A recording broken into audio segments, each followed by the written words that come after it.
Hi, I'm Stephen Feuerstein, and I write practically perfect PLSQL.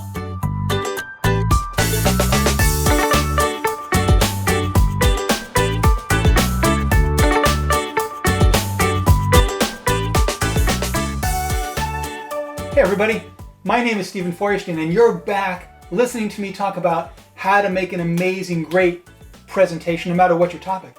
And the focus of this presentation is be comfortable in your own body. What that basically means is that if you're not feeling good, if you've got a headache or your back aches or your shoulders are twisted up from too much time on the computer last night on Facebook or something else, you can't do a good presentation, or at least it's so much harder to do a good presentation. So what I want to focus on in this talk is the physical aspect of living in the world and being a presenter. Of course, you're using your brain to present, and you're using the technology, of which we have way too much of, in my opinion. But the bottom line is that you're still a physical organism, or your brain, let's put it this way, your brain still needs a body to do its thing. And you got to make sure your body's on as much as possible. So here are my four, what I actually refer to as my 4 top tips for programmers. It's really pretty much my 4 top tips for human beings and presenters, who are usually human beings. Number 1, drink lots of water. And try not to spill it on yourself. So water is really the source of life, as we know it, as science knows it today, wherever. Don't be afraid to be ridiculous in your talks either. So wherever you find water, liquid water, you find life, bacteria and some higher forms as well. Water gives us life, but more specifically, water energizes us. So unfortunately, most people today are geared or steered towards drinks, fluids that are more than water. Coffee, soft drinks. Diet Coke is a famous drink among programmers, for example. And particularly, let's look at coffee or caffeinated products. We drink a lot of them during the day. It's a form of self-medication. Stay alive, stay alert, get through the day. Caffeine dehydrates you. And so number 2, we have 2 problems. Number 1, most of us don't drink enough water. And number 2, we often drink substitutes for water that dehydrate us further. When you are dehydrated, you feel sluggish and dull, and your brain just slows down, can't make the connections, can't do its thing. And what you should do is drink large glasses of water. I suggest at room temperature, not iced. It's much harder for you to drink a lot of water and have your body absorb it when it's ice cold. Drink lots of water all throughout the day. And then you'll be more alert, you'll be more engaged, and you'll have to take more breaks, but that's a good thing too, because you got to get up and get away from that computer every once in a while. And here's the way I suggest you verify that this will work for you. The next time you go out for one of those big lunches and you come back stuffed from pizza or spaghetti or whatever it is, and then it's time for your afternoon status meeting, and oh my God, I'm never going to stay awake, and you're drooping at your table. Don't get a cup of coffee. Go get a big glass of water and drink it down. And when you're really thirsty, when you're really dehydrated, you can feel the water it feels like it's coursing down through my chest or lungs. It's a great feeling. And you'll come alive, and you'll be engaged, and you won't have to do it through self-medication. So, number 1, drink lots of water. Number 2, use it or lose it. Another way I would put this is work your body, work your abs most importantly, do a lot of stretching. Human beings today, especially information workers, are way too sedentary. And if you study evolution, it's pretty clear now. We can understand a lot about the way the body evolved over years, and the way it works. Specifically when it comes to sitting, we did not evolve as upright creatures. We used to be. Our predecessors long ago were on all fours. And over time, we became upright. And the problem is that while that can happen, it doesn't mean that your internal organs change all that dramatically with them. So the bottom line is that our heart is strong enough to pump our blood down to our feet, but it's not usually strong enough to pump it back up against gravity to do the full circulation. So how did our bodies compensate for that? When we walk, the muscles in our legs constrict, and it pushes the blood back up. It's just the way our bodies work. When you sit, you lose that effect. You don't have that pulsing back up, the push back up, which is why we end up with swollen legs, varicose veins, whatever. I don't want to get into the gory details. The point is that you have to recognize that your body evolved to work a certain way, and if you don't respond to that and go with that flow, you end up with a body that's in bad shape, that feels bad. Programmers often complain about lower back problems and neck problems and Shoulder problems. I used to have a lot of that too.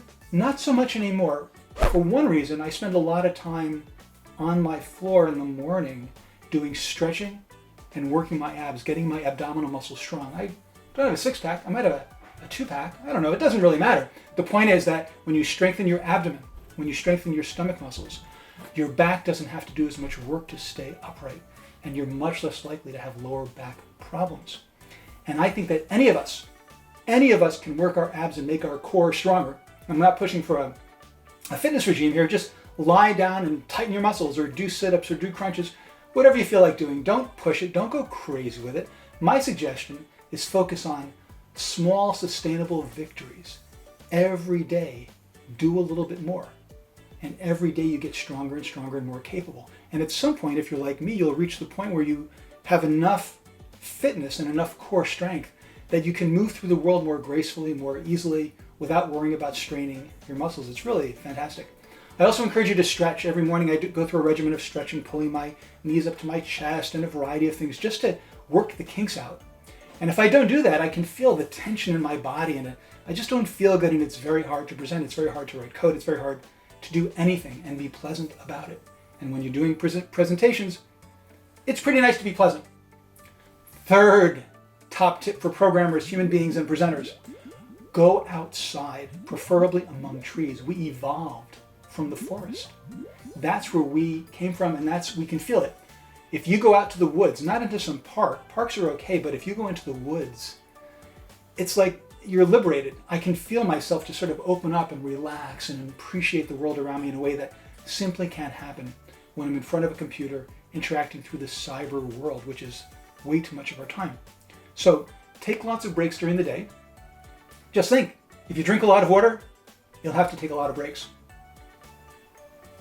And when you take a break, don't go to Facebook, don't go to Twitter, get up and move around. Best of all, get up and go outside and walk around the block or do a little jog. Better, best of all, go find the nearest woods or park and go there and spend some time, and you will come back energized, and you will come back with ideas and solutions in your head because you'll have a chance to think about things in a different way. When you change your body and what it's doing, you change your mind and what it's doing as well. Finally, on a somewhat different topic, I suppose, but still very related, turn off your television and all your screens. As a programmer, as a technology person, you spend so much time in front of screens, and it's really bad for us on a number of levels. The kind of light it puts out, the fact that we're straining our eyes on a screen, the fact that we're sitting, all that stuff. But in particular, when you watch these screens for entertainment, your brain literally turns off. It's like you're handing over your life to this device to be entertained, to escape. And don't get me wrong, I like to escape. I like to watch movies. I used to watch a lot more TV than I watch now. I'm pretty much down to Game of Thrones. What can I say? I'm a recovering sci-fi fantasy addict. But other than that, almost no television, certainly not commercial television and advertisements. I prefer to keep my brain to myself, keep that brain time to myself, so that I can use it more effectively. For example, I've got a presentation tomorrow, and I've got a good handle on the technology, but I haven't really thought through how I want to present it. If I sit in front of the television and my mind goes away, I won't get answers to those questions. If I don't turn on the television and instead go outside for a walk and think about, how could I be more effective tomorrow? What are the kind of stories I want to tell? What are the lessons I want to get across to people? There's a much greater chance that I'll actually achieve those objectives, do that thing. Another way to put this, and I've heard a lot of people say this, and it seems like it's really true, visualize what you want to see happening. Like tomorrow, before tomorrow comes, ask yourself, what do I want to see happening tomorrow? How can I make it happen better? And by walking through those steps in your brain, you are much more likely to be successful. You can't do that while you're watching television. So, bottom line, if you're dealing with a lot of back and neck issues, if you're dehydrated and sluggish, if you're drained from endless hours in front of your computer, you cannot do a good presentation. You can't be enthusiastic. You can't be engaged. You can't show the joy of what you're doing because you're not feeling really joyful. You should be joyful. You have an opportunity to share your knowledge with others. You have an opportunity to make a living from what? Hanging out and typing on a computer and talking to a screen or talking to other people. These are reasons to be really happy with your life. And the way to best express that is to take care of your body, use it or lose it, and then present your joy to the world. Thanks for joining me. I hope these tips make sense to you. Try them out.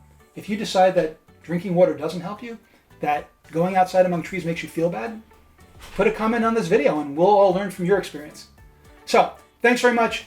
Happy presenting, happy living. And I'll sign off from here, Stephen Feuerstein. And don't forget to check out the rest of the videos in this series on how to do great, amazing presentations.